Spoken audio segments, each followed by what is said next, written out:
You've been told salt is the enemy, high blood pressure, heart disease. Cut it out, and maybe you did. Maybe you switched to no salt added everything, started feeling virtuous at the grocery store, and yet you're still exhausted, still foggy, still snapping at your kids at 6 p.m., even though your to-do list has been running since 6 a.m. Here's what nobody told you. Your nervous system runs on electricity, and electricity needs electrolytes. And one of the most critical electrolytes is sodium. So today, we're not talking about the salt on your chips.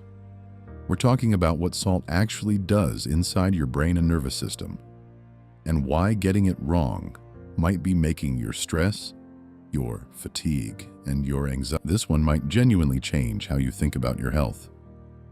If you're in your 30s or 40s, juggling a career, a family, probably a mortgage, and approximately 4 things you feel guilty about at any given moment, this video is specifically for you. You're not sick. You're not lazy, but you're running on fumes.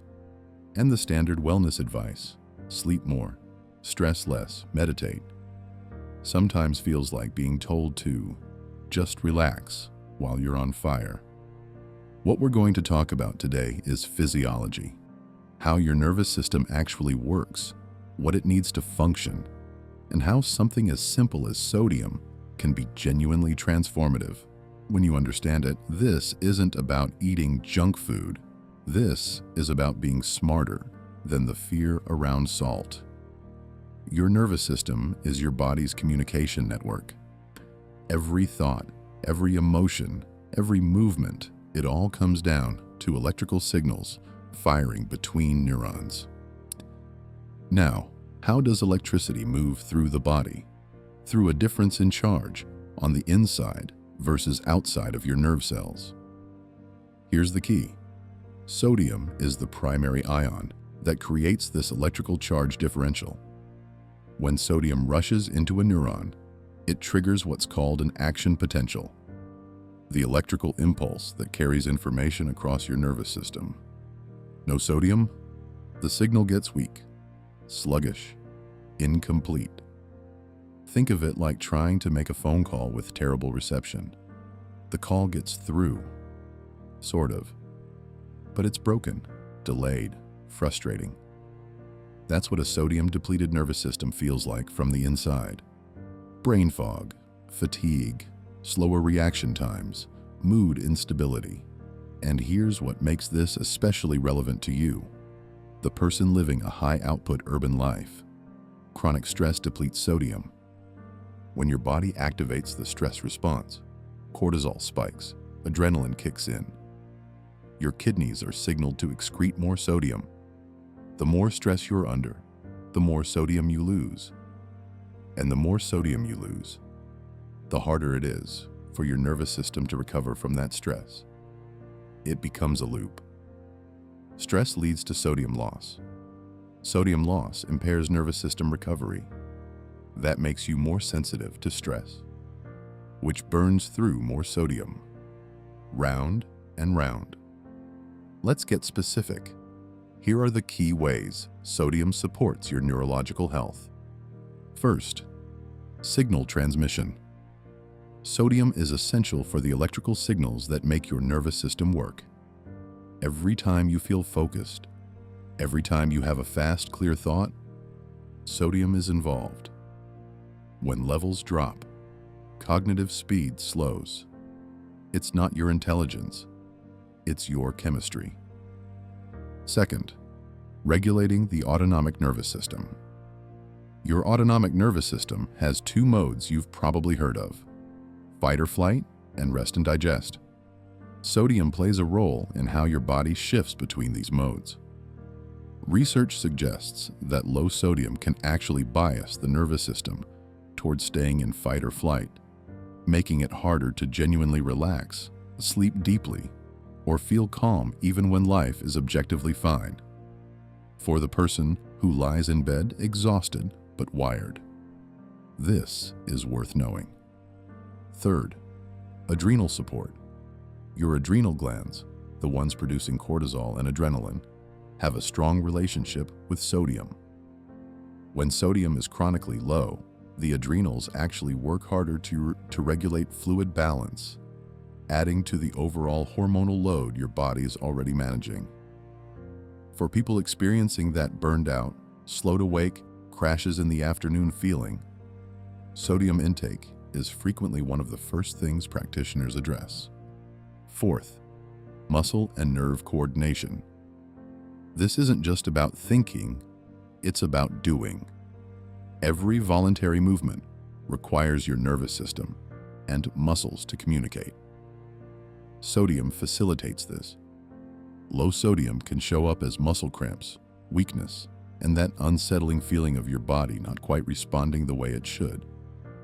If you train in the mornings and you're sweating, or just commuting in the heat, you are losing sodium, a lot of it, and not replacing it with plain water.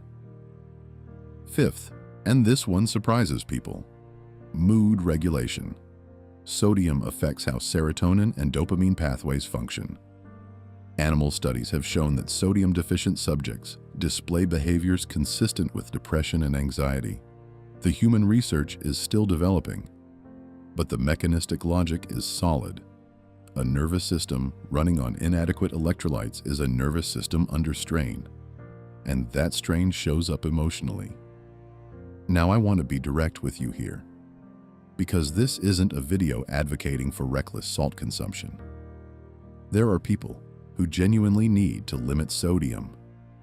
Those with certain heart conditions, kidney disease, or hypertension that's sodium sensitive. If you have diagnosed conditions, please work with your doctor. But here's what the research increasingly shows. The majority of healthy adults are not at risk from moderate to even higher sodium intakes, particularly when potassium intake is also sufficient. The problem in modern diets isn't salt on real food, it's sodium hidden in ultra-processed food, fast food, packaged meals, sauces, combined with almost zero potassium from vegetables and whole foods. The ratio matters more than the number, and for people who eat mostly whole foods, exercise regularly, drink a lot of water, and live under chronic stress, many are actually undersalted, especially those who cut salt based on old public health advice that didn't account for individual context. Signs you might be running low, persistent fatigue despite sleep, headaches, especially in the morning, muscle cramps, dizziness when you stand up fast, intense cravings for salty food, brain fog that doesn't lift until mid-morning. Sound familiar? Not all salt is equal, and this matters. Table salt is highly refined, stripped of trace minerals, often with anti-caking additives. It's essentially pure sodium chloride. Mineral-rich salts, Himalayan pink, Celtic sea salt, Redmond real salt, contain trace minerals like magnesium, potassium, and calcium, alongside sodium. These cofactors support the same cellular processes we've been discussing. You're not going to transform your health on trace minerals and salt alone, but it is a simple, low-effort upgrade. For the nervous system specifically, the combination of sodium with adequate magnesium is particularly important. Magnesium is involved in over 300 enzymatic reactions, including nervous system regulation. Many people are deficient in both.